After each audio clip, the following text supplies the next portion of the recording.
میکنم کمکم کنید. تو خدایی که میپرستی خیلی هم قسمت داده که من به خود ارضایی اعتیاد پیدا کردم. هم خندم میگیره هم خیلی ناراحتم.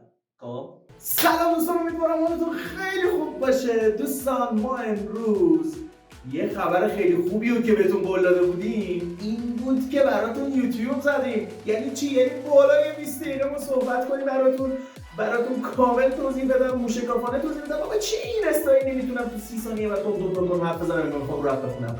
این آقا کیه؟ ایشون مایکل یعنی کی؟ یعنی دوست چند ساله من که همیشه تو همه جا یکی از کسایی بوده که همیشه منو ساپورت کرده و دیگه رفاقتی اومدیم جلو.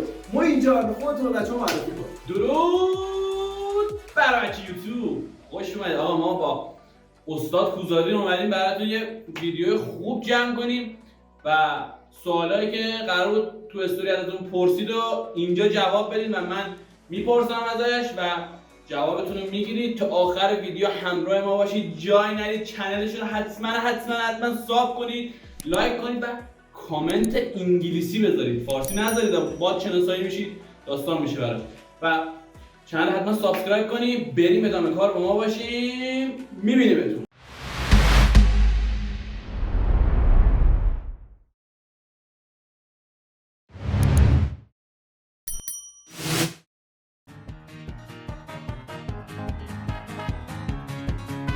این خیرشو گرفتم بالاخره. اینقدرم که فکر می‌کنید استادتون خشنی، یعنی یه فانیه که از خودش بله ویدیو فانی که با هم گرفتیم و پایین می‌نویسم، هم تو دیسکریپشن هست، هم آخر ویدیو میذارم تو اند اسکرین. حتما ویدیو رو نگاه کنید. خواستیدم چنل من زیر می‌نویسم maiko_org. حتما سر پیج ما بزنید، اون ویدیو هم حتما ببینید.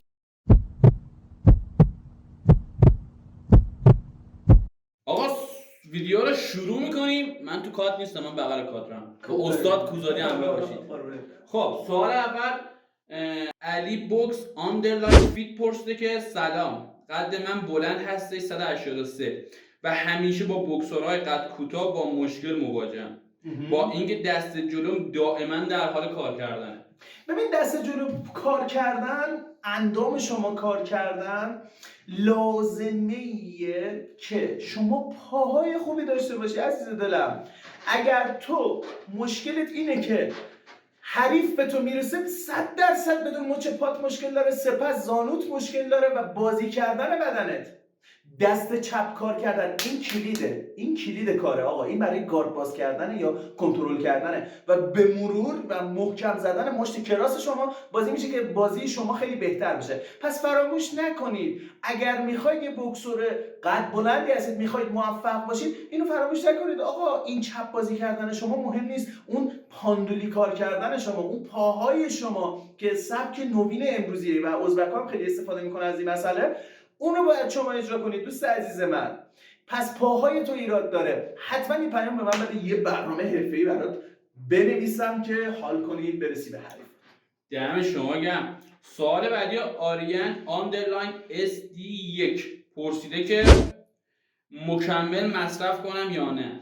ببین، مکمل مصرف کردن زمانیه که عزیز دلم، یعنی تو تمام غذاهای خوب خونتو خوردی، بدن تو تا یه حدی رشد کرده، تا یه حدی ساپورت میکنه، بعد از اون تو میگی آقا چی، من به این بدن میخوام کمک کنم. آقا کمک کردن بدن تو چی میشه؟ میشه با مکمل. غذا تو درست کن، غذا رو درست بخور، بعدش برو برای مکمل. حالا یه سری مکملایی هست مثلا ویتامینا خیلی نیازه دوستان. ویتامینا ما ماشاءالله ایرانی‌ها با توجه به این مسائل اقتصادی و اینا یه سری شاید نتونیم توی میوه ها خیلی قشنگ ویتامینامونو برسونیم و علمش هم نداریم چه میوه‌ای به چه دردی میخوره. پس در نتیجه دوستان این ویتامینا رو به صورت مصنوعی به بدنتون هم برسونید، بد نیست، خیلی هم خوبه. بفرمایید. ممنون استاد. سوال بعدی ها فکر میکنم از دوستان افغانمون باشن. اسمش فکر میکنم بلاله. حالا اگه ویدیو رو اشتباه کم دیدم من عذرخواهی میکنم. بلال حالا همون فرق نمیکنه از سوالی که پرسیده. میگه که سلام، تمرینات بدنسازی و وزنه‌های بالا برای بدنسازی خوبه یا بد؟ و استفاده از پروتئین وی. استفاده از پروتئین وی در کنار مکمل غذایی، یعنی غذای شما کامل باشه و مکمل استفاده کنید، هیچ ایرادی نداره عزیز من برات تضمین میکنم خیلی عالیه، دمت هم گرم، ولی به صورتی که موهبت کم نیاری، نه اینکه یه ماه مکمل بخوری موهبت انتظار بدن و متابولیسم رو ببری بالا و موهبت ببینی که ای بابا آقا من نمیتونم مکمل بخرم بخورم و تو هیچی نمیشی، ای بدتر بدنت افول میکنه. بعد اینو در نظر داشته باش. و برنامه‌های بدنسازی، خب من این خیلی مختصرا براتون توضیح بدم و خیلی این بحث مهمه، خیلی از من سوال می‌پرسه. ببین بدنساز کسی که استایل کار میکنه، کسی که فیتنس کار میکنه و میخواد مثلا بادی بیلدینگ شرکت کنه، اون بدنش توی حالت استراحت همراه با اسید لاکتیک که روی عضله شکل میگیره کمک میکنه عضلهش رشد کنه و شکل بگیره. ولی ما رزمی کارا بدنسازیامون فرق داره. یعنی چی؟ یعنی اینکه آقا من میام اسید لاکتیکم توی 10 دقیقهش ترشح میشه، مثلا بعد 10 دقیقه میدوام ترشح میشه، ما باید بیام آقا با این یه چالش داشته باشیم، ما اینو باید بیام برسونیمش به چند دقیقه، ما اینو برسونیمش به 20 دقیقه، یعنی ببریمش عقب‌تر و شکل و ظاهر بدنمون برامون مهم نیست. اگه اینطوریه تایسون فیوری باید تریاکی باشه دیگه. تایسون فیوری اصلا استایلش هم خیلی معروفه آقا توی دنیا و اینه.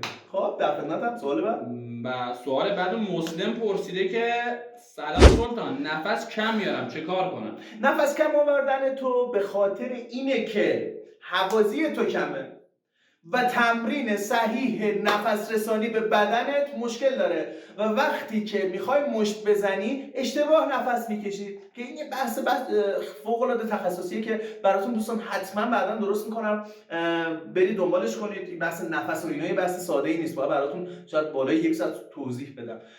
ولی من پیشنهادی که براتون دارم، شما دوستانم حتما استفاده کنید، راه دوری نمیره. اگه نفست مشکل داره 1 قاشق سرکه، این بنا به تجربه خودمه آقای معین جان، 1 قاشق سرکه قبل تمرینت 1 روز در میون هیچ ایرادی نداره و نفس تو رو باز میکنه، کوهنوردی هم فراموش نشه. کار شما درسته.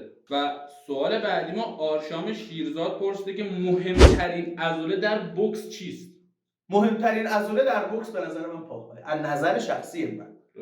اول پاهای خوبی داشته باش، عضله‌شو برسون، عضله پا به بقیه بدنت کمک میکنه. اگه الان مثلا شما خودت بخوای یه عضله یا تقویت کنی برای که الان مثلا نه ایشونا، کسی که میخواد تازه مثلا بوکسو شروع کنه چه عضله‌ایش باید قوی باشه؟ اول باید ماهیچه‌های پاش قوی بشه. ماهیچه‌های پشت پای در اصطلاح خود تمرینمون میگه آقا ساق پا رو قوی کن. ساق پای تو قوی میشه. برای همینه من خودم به دانشجوهایی که میام یاد بگیرن و اینا خیلی بهشون تاکید میکنم که آقا ساق پات باید قوی بشه. روی پنجه باش، روی پا باش که به ساق پاش فشار بیارم و مهمترین عضله از ساق پا شروع میشه، بعد پا، بعد میاد یواش یواش روی زنقه پشت و کتفا و در آخر یه ابزار خیلی کوچیکی به اسم مشت کار این بنده خدا رو انجام میده. دقیقاً درسته. و سوال بعدی رو امیر دانش فکر میکنم درسته پرسیدن که برای قد 190 چه نوع سبک بوکسی رو پیشنهاد می‌کنید؟ ببین نمیشه عزیز دلم آقا این سوال اشتباهه. من قدم کوتاه پیکابو بازی کنم، تو قدت فلان اسلاگر بازی کن، دورت بگردم قربونت برم. ببین اینجا دارم قربون صدقت میرم دیگه، این سوال از من نپرسی ها. همینجا بدنت باید بگه چی میخواد. یه بدن هست قد بلنده میشه اسلاگر یعنی میاد جلو بازی میکنه مش میزنه، میره عقب بازی میکنه مش میزنه. یه نفر هست که آقا اوت باکسر فقط از دور بازی میکنه، سبک محمد علی کلی بازی میکنه. تو بدنت باید برات تصمیم بگیره، ضمیر ناخودآگاهت برات باید تصمیم بگیره که چه سبکی رو باید بازی کنی. از این سوالا نپرسید، بدن باید تصمیم بگیره. تموم شده رفت. عصبانی میکنن منو ما اینجا. نه اشکال نداره، نمیدونم باید کمکش کنیم. خب سوال بعدی که خانم دکتر فریدی پرسیدن که درود بر شما، ببخشید هر بوکسور باید بعد از تمریناتش حتما میت بزنه یا اسپارینگ داشته باشه؟ اگه اینطور نباشه چی؟ ببین بعد از این که اصلا براتون توضیح بدم که آقا میت چیه، اسپارینگ چیه، اون چیه، این چیه، آقا این سوالات خیلی از من پرسیده میشه. عزیز دلم قربونت برم، میت یعنی تزریق تفکر یک مربی در درون بدن شما. یعنی چی آقا؟ من چپ، هوک چپ، راست بلدش نیستم. خب بلدش نیستم، مربی میاد اینو به من میگه آقا این تو جلو رفتن توی عقب رفتن بهترین ضربه است، و چی شد؟ توی ذهن من تزریق شد، میاد روی من کار میشه و به صورت غریزی به من میرسه، بعد میرم روی اسپارینگ کردن، اسپارینگ میکنم، بعد چی میشه؟ اون تکنیک رو باید مربی بهت بگه اجرا کنی اگه فراموش کرده باشی، یا نه انقدر اینو تمرین کردی چی میشه؟ میاریش توی اسپارینگ و اونو اجرا میکنی. یعنی تزریق تفکر، بعدش میاریش توی عملی کردن یعنی چی؟ یعنی که آقا ما میاریم اجراش میکنیم و انقدر اینو تکرار میکنیم توی اسپارینگ که روز مسابقه ما به هیچ مشکلی نخوریم. خیلی هم عالی استاد. سوال بعدی رو دوستان پرسیدن، حالا نمیدونم بخونم اسمش درسم اشتباه بگم، فکر کنم آکوکان فکر کنم اسمش. نوشته که چرا داشتن عضله زیر بغل برای بوکسور یه نقص به حساب میاد؟ خب پایین خورد، ضربه خورد، من چی بگم؟ اینا ظاهر معلومه. عضله زیر بغل اگر 5 ستی زده بشه و عضلات زوزنقه‌ای پشتت بزرگ بشه و مماثل با تمرینات فول بادی و زیر نظر مربی پیش رفتن، هیچ ایرادی برای شما نداره. عضله زیر بغلی برای شما مشکل داره، عضله سینه‌ای برای شما مشکل داره که شما به صورت بدنسازی ست‌های 3 ستی و 8 تایی بزنید، یعنی 8 حرکت تکرار بزنید. این ایراد داره عزیز دلم، شما باید 5 ستای قدرتی بزنی، 4 ستای قدرتی بزنی. این زیر بغلی که تو داری به من میگی زیر بغل یک آدم بدنسازه، خب، که با اسید لاکتیک اومده اون عضله رو شکل داده، نه اون کسی که مثلا یکی مثل دیویس گوش میدیم و اینجا مثلا اومده آقا زیر بغلای خوبی درست کرده، اون هیچ ایرادی نداره. اون آقا زیر بغلش مماثل با تمریناتی که فشار اومده به اسید لاکتیک، یعنی تایم اسید لاکتیکش اومده عقب، کوچیک‌تره، این عضله شل‌تره، لختره، اون ایرادی نداره. یعنی این سوال میشه گفت تقریبا اشتباهه. عضله زیر بغل نیاز میشه یه جوری توجیهش کرد که باید درک کنم بدنسازی بوکس رو، یعنی بدنسازی بوکس با بدنسازی که میخواد مسابقه بده خیلی فرق میکنه. درود بر تو معین، آفرین دقیقاً همینه ما اینجا. خب سوال بعدی رو تاها پرسیده که 2 ماهی میشه بوکس کار میکنن، اینو ادامه بدم آینده‌ای داره برام یا چیز دیگه؟ سنشو نگفته؟ فکر میکنم 83 چون تو آیدی 083 دارم، حالا نمیدونم. ببین عزیزم، ما قهرمان داریم، متاسفانه اسمشو یادم نمیاد، توی سن ما اینجا توی سن 47 سالگی اومده مسابقه داده، یعنی سن 45 سالگی بوکس رو یاد گرفته، 47 سالگی اومده مسابقه داده، سن 48 سالگی قهرمان شده، تا 51 سالگی قهرمانی جهان رو گرفته. Oh my god! Wow! آقا این سوالو از من نپرس. طرف ما این اومده میاد به من میگه 38 سالمه، دیر نیست، 28 سالمه. حتی بعضی اومدن توی سن 20 سالگی از من پرسیدن که من میتونم بوکس رو شروع کنم. برای چی نمیتونی شروع کنی؟ 2 تا پا داری، 2 تا دست داری، اینا کار بنداز، کار کن. آقا چیرادی نداره. اگه یاد باشه باشگاه خودمونم افراد سنبال اونها که من کار میکردم با هم یه کسی داشتیم، طرف سنش بالا بود، بعدن کلا عضله بود، کار رو جمع میکرد شد یه ذره کلاسیک کار بود. کلاسیک کار، اینا واقعا نمیشه بزنیش. لک از بزرگان ستاره‌های بوکس ایران همین آقای ولی‌الله امیدی، یکی از بهترین مربیای داخل استان مرکزی، خودش هم هنوز من دیدم میاد بوکس میکنه و خیلی عالیه و دم شما گرم آقای کوزادی. سوال بعدی رو ام نقطه جواد داد 2003. چه اسمای قشنگی. آره.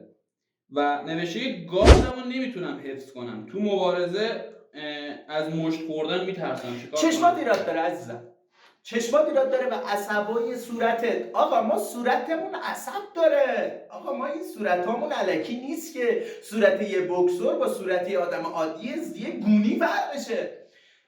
این صورت تو عزیز دلم عصب داره، مشت میخوره میترسه، این دردش میاد، میدونی، برای همین این سرشو میگیره پایین میاد پشت این دسته، قایم میشه، این بده. خب عصبای صورت تو. بعد دومین مشکلی که داری آقا، این چشمتو میبندی به خاطر اینه که عزیزم چشم تو از این دستکشه میترسه. خب فکر میکنه میخواد پارش کنه. راه حل بدم ما اینها، راه حل بدیم حلش کنیم. اول از اینکه آقا قبل اینکه بری رو رینگ محکم نه، خیلی آروم بزن روی صورتت، این عصبای صورتتو گرم کن، به مرور خودشون یواش یواش کم میشن عصبا. کلا عقب میفته تایمی که بخواد اذیت کنه بدن تو اینا رو. پس صورت تو گرم کن. دومین چیز آقا به منطقی حلش کنیم. این دستکشه مثلا، من حالا متاسفانه دستکش همراهم نیست، ما اومدیم میزبان آقا معینه، وسیله هم نیاوردم همراه خودم. آقا این دستکشه مثلا، وقتی که این دستکش توی چشم من جا نمیشه، وقتی که این جا نمیشه، برای چی من چشم ببندم؟ وقتی این دستکش یه چیز نرمیه با من، با صورت من هیچ مشکلی نیست، نیزه که نیست که من چشمو بخوام در مقابلش ببندم و دلیلی نداره تو چشمتو ببندی. این راه حل منطقی. پس از امشب دستکشتو میگیری دست، شروع میکنی اینجوری یواش یواش یواش یواش ضربه زدن و هر باری که ضربه میخوره تو لج کن، چشمتو بیشتر باز کن، چشمتو بیشتر باز کن تا چه اتفاقی بیفته دیگه ترسی از چیزا. ما این لحظه چشماتو دیدم داشت چشات باز میشد. نه ببین که اینجور چیزا با تمرین تکرار بیشتر همه حل میشه. بله. باید پشت کار داشت، نباید 2 روز بری 3 روز بری ول کنی داستان کنی. درود بر تو. هر چیزی که پشت کار پشتش باشه، حتی کار معدن هم باشه، توش موفق بله بله 100%. خب سوال بعدی حمید پرسیده که سلام، برای دفاع شخصی و درگیری خیابانی بوکس بهتره یا کیک بوکس یا موتای؟ جودو. من میگم جودو. اگه برای تک نفره میخوای جودو، یعنی تک به تک باشه. به نظر من بوکسور جلوی جودوکار، نظر شخصی خودم، من خودم دستکش کردم دست جلوی جودوکار شاید 2-3 تا مش خورده ولی منو گرفته کوبیده زمین، اصلا دیگه از دنیا رفتم. اگه برای ورزش‌های معذرت میخوام میگم ورزش‌های، اگه برای درگیری‌های تعداد بالا میخوای بوکس.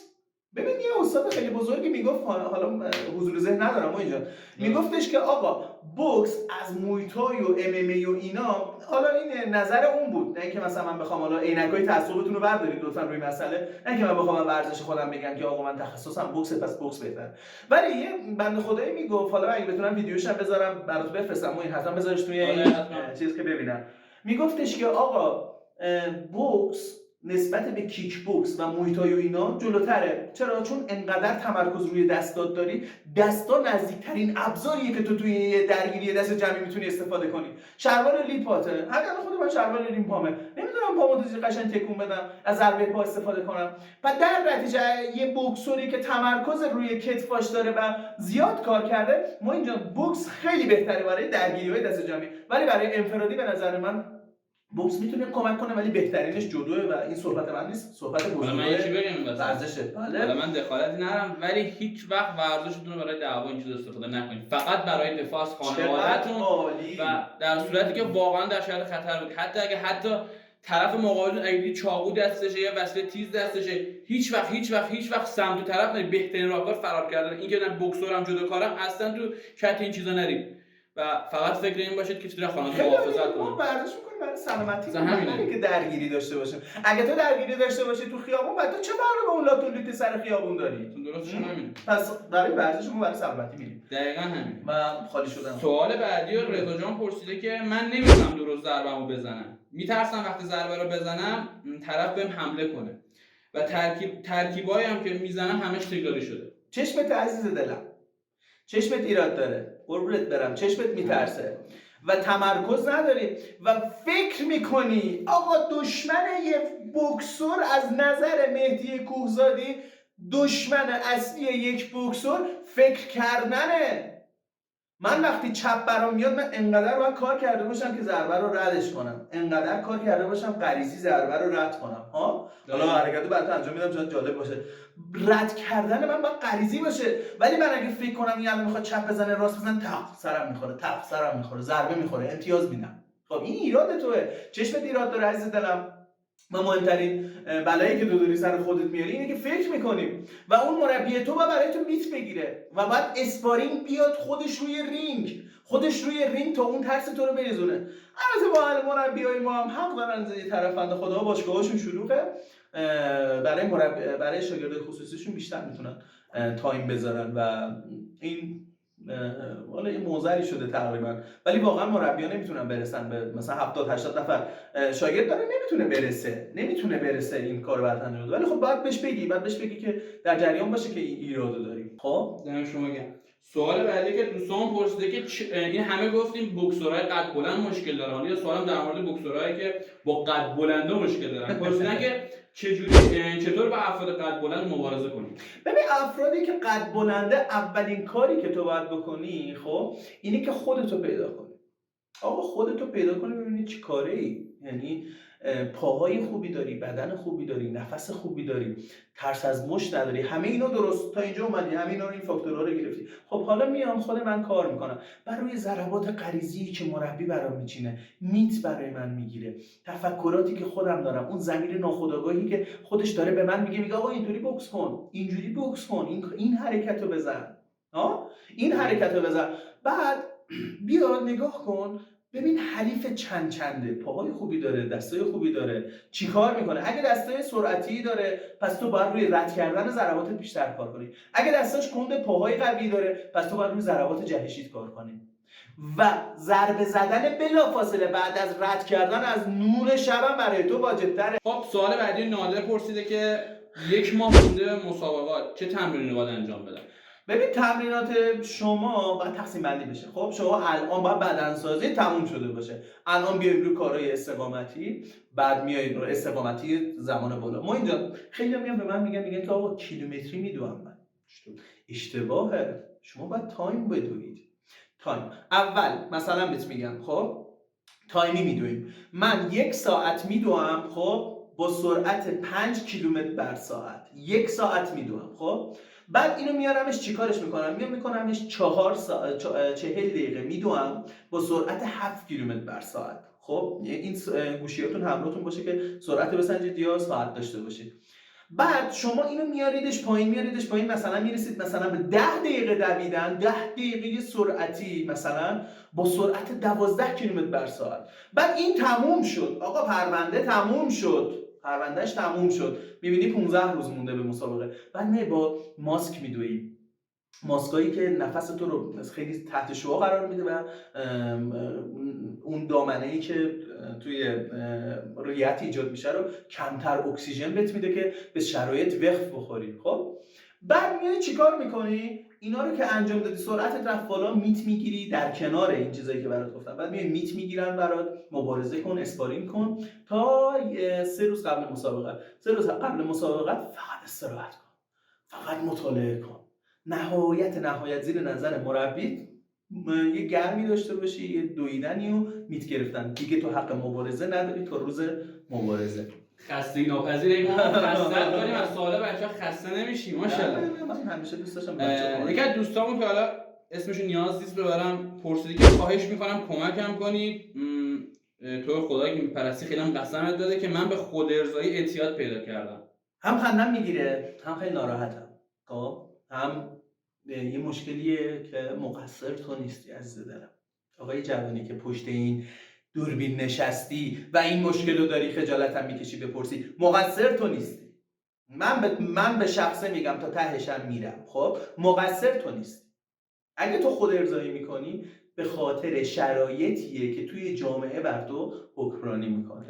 ولی حالا من نمیخوام روی این زیاد مانور بدم، بحثشو سیاسی کنم و چیز کنم. شما شرایطشو ندارید که رابطه جنسی داشته باشید و رابطه جنسی از غذا خوردن یه سری جاها بالاتره. ما اینجا اینو خیلی جالبه، نظر من نظر علمه.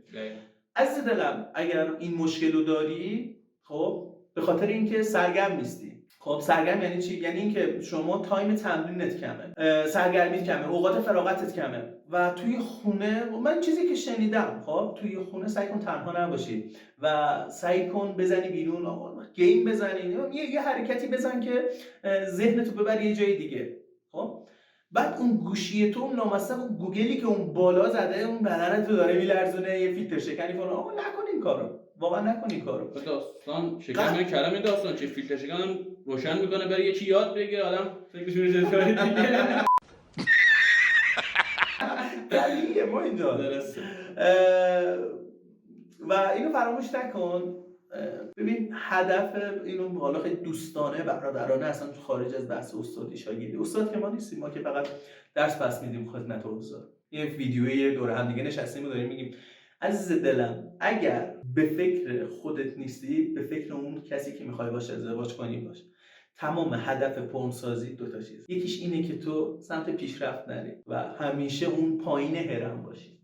دومین مسئله، ببین داره تنوع رو به تو میده، تنوع یعنی چی؟ من 30 ثانیه سری فیلم ببینم برم بعدی بیاد، ببینم برم بعدی ببینم برم بعد. 4 روز دیگه میری سر زندگی، ازدواج میکنی، بعد میبینی چه اتفاقی برات میفته؟ با خانومت دیگه حال نمیکنی، فکرت میره جلو، دوباره برمیگردی به سر فیلمت. اونجاست که دیگه یواش یواش یواش یواش این دندونه میپوسه و میریزه. به این عواقب بشین فکر کن.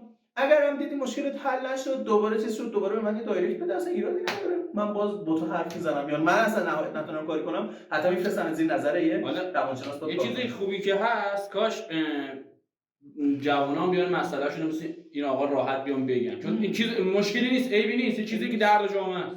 اگر هم مثلا به شما که علمشو داری، اون کسی که مثلا دکتر نه بگه به کی میخواد بشینه خودش داغون کنه، اتفاقا خوبه هر کی این سوالا داره بپرس، اصلا به نظر من مشکلی نداره، اصلا ایراد نشته. مشکل نه، یه مسئله است، مشکل حل نمیشه ولی مسئله حل میشه. یه مسئله است که میتونیم با همدیگه، با همفکری همدیگه حلش کنیم و اوکی بشه.